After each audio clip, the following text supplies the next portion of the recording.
Hey everyone.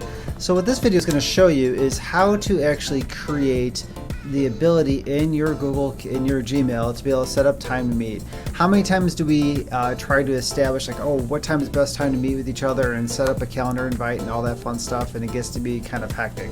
So here's a great way of doing so. So you open up your Gmail, and on your toolbar bottom here you'll see set up a time to meet. So you're going to click on here, and then it gives you two options. You could create an event, which we've done in the calendar, which is easy, it's nothing new, but this next generation methodology of being able to set up times is great. So you offer times that you are free, and you click on here.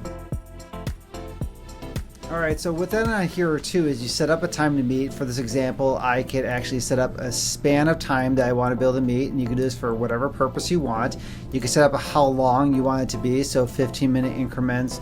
You could set up 45 minutes, hour, whatever you want, and you could set your availability. I just set that time. I could also add additional dates if I wanted to, but here I just hit next.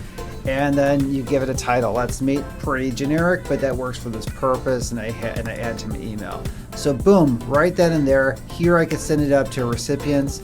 I could say, you could write whatever email you want, you send it out, and then bam, automatically here it gives the ability to anybody that wants to be able to connect up with you. They have the ability to set up those times and connect up by scheduling this. It makes it so much easier for you, and it makes it so much easier for everybody you are connecting with the scheduled meeting. So this is probably a really good methodology you should try out when it comes to collaborating with your colleagues or anybody else you need to set up a meeting time. Check it out.